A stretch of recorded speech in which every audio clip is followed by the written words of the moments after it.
Okay, I hope you went to your computer and you tried this. And what you would have seen is on page 10, at least at the time of this video, you should have seen that there's really only about 895 results that show up naturally. And at the bottom, you see this little thing, and it's pretty much written in blue, and it says omitted results. It'll say something like 895, and actually I'll go through a Camtasia and show you this. Okay, and then it says omitted, right? I think I spelled that right. I may not have. But so basically what you're looking at, what does omitted mean? Okay, keep in mind that the number of competing pages at the top of the Google page was 795,000 alleged competing pages, okay, for the term offshore bank.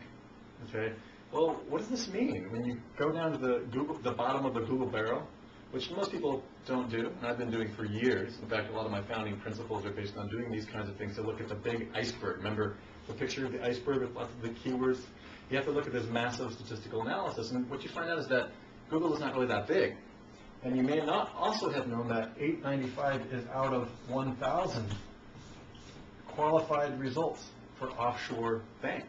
Okay, what that means is that only 895 websites were even made a QLI score, what I call QLI score, which means qualified as runner-up for least imperfect.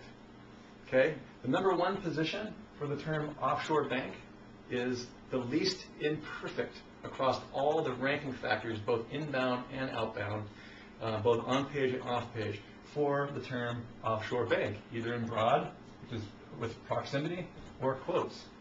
Okay, we're going to get into some very interesting and very, very advanced stuff, which it was really a debate as to whether I was supposed to show you this or not, but I believe that it's very powerful for you to begin to understand, to make the world, to make Google a much smaller thing. Then you'll understand why we have you silo across multiple themes. Okay, so you can take care of all of this, what is not really that much technical competition. That means that there's 895 in the broad match keywords that even make the qualify as least imperfect from 795,000 that are archived in the database, allegedly. Okay? And that means that 895, if you click the omitted button, it'll immediately begin to populate those 1,000. Well, what is it populating with those 1,000?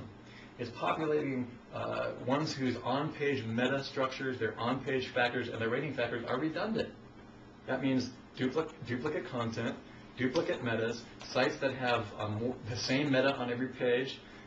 Sites, there's a lot of stuff, but the point is that it didn't qualify, and therefore the QLI score for offshore bank is 895. Okay, nobody works with these kinds of numbers. All right, and that's what I just really wanted to show you. That's the first thing.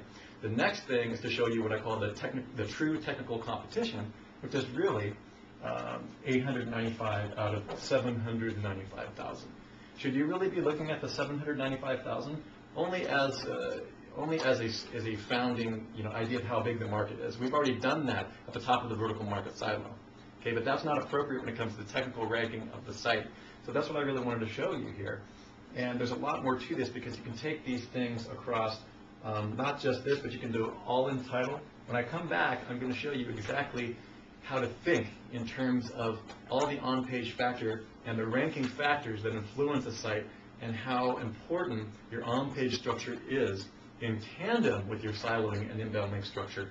We're going to look at how a manual cross-reference would look across the broad, the specific, the all-in URL, all-in title, and all-in anchor when we come back.